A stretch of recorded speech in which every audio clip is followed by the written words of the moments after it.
السلام عليكم ورحمة الله وبركاته.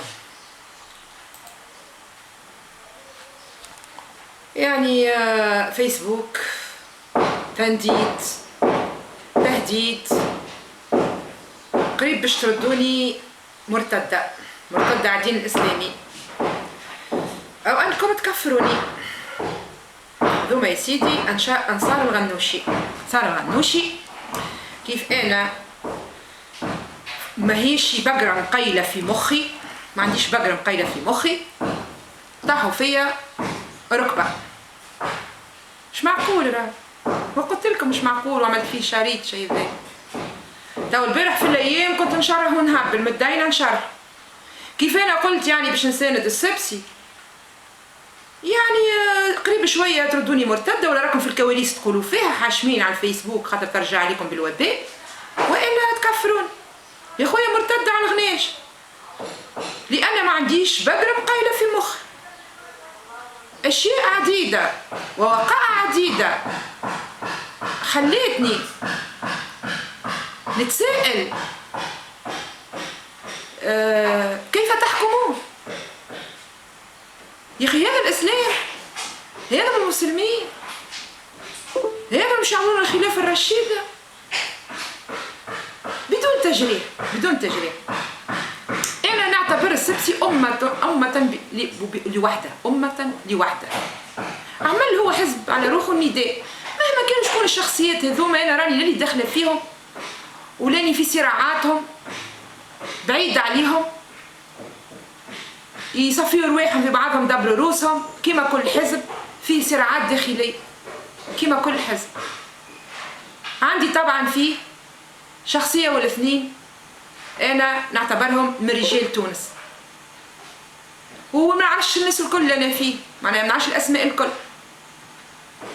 كما أي واحد تونسي عندي اعتراض على بعض الأشخاص، كما موجودين زادة شخصيات في النهضة القسم على الله، منهم المرشد الأعلى متاعكم يا غنانشة اللي توا التوانسة الكل من الجنوب إلى الشمال يسبوا فيه، تليفونات يومية تجيني يسبوا في الغنوشي، ما نحكي لكمش على الشارع. عاد أنا كيف نمشي نلتحق بحزب نداء تونس معناها أنا سيء خرجت على الدين الإسلامي؟ على الأقل السبسي واضح، ما قالكمش باش نعمل الخلافة الرشيدة، وما قالش أنا مني تقرأ في الإسلام أمور واضحة تعرفوا مرجعيته. راهو الوقت هذا صعيب ياسر باش ننقذ الدولة هذه اللي ماشية للزوال، مش بالخطابات الرنانة وباستحضار أحاديث الرسول صلى الله عليه وسلم والآيات القرآنية اللي ما نطبقوش فيها في حياتنا. شكون اللي بيطبق؟ المرشد الأعلى متاعكم مش يطبق فيه. يا نعم نقولوا نتحداه كان يقول أنا قلت نكذب عليه. ألف واقع في الشيء ذا، ما نحكيوش راهو على دم السلفيين الكل هذاك ظاهر ليلة متاع الكواليس وتهميش أبناء النهضة والشيء اللي صار في الإدارات واخطف منا وعملنا هذاك الكل يعني مش من الإسلام في شيء.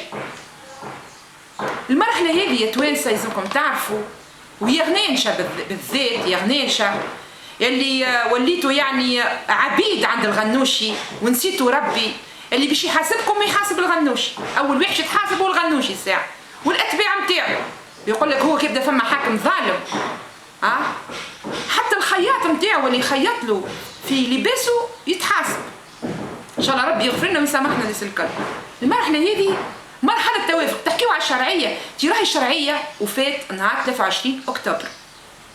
دونك بعد 23 اكتوبر يلزمنا نتوافقوا. الشعب التونسي ذا عنده الاحزاب هذه تقعد مع بعضها وتتفاهم. الحزب الوحيد اللي رافض المرشد الاعلى هو حزب السبسي. علاش؟ لانه هو يعرف كان السبسي يحكم مع النهضة، الراشد الغنوشي هذا المرشد الأعلى سينتهي سلطته على التوانسة الغنانشة اللي تبعوا فيه، ما عادش يروه مثل الأعلى لأنه ما يعرف شيء من السياسة. هانا شفناش قاعد يلبز لنا كيما حب، حتى لين معناها التوانسة فقدت الأمل في تونس. بعد موت شكري بالعيد المقتل متاعو حدث ولا حرج، نحالكم الجبالي وحط العريض كان في الجبال المطعوم فيها، معناها ما عادش حاشتهم به، ولا هو وزيرو جاب حكومة، الحكومة الكل حتى المرشد الأعلى. المرشد الأعلى عمل مشكل كارت وجاب لكم شوية وزراء معناها مستقلين، والباقي الكل نفس حكومة الجبال. يعني الفشل يستنسخه من جديد. والبارح واحد يتحرق في تونس، باقي وزير شو اسمه الشؤون الاجتماعية مدد وجهه، وزير التشغيل مدد وجهه. ما نحكيوش على وزير الشؤون الدينية اللي قلة الإيمان هي اللي تخلي الناس يعني توصل اللي وصلت. شو عمل لنا وزير الشؤون الدينية؟ دار تونس وبعث مجموعات ولجان يتفقدوا في العباد ويعلموا فيهم في دينهم.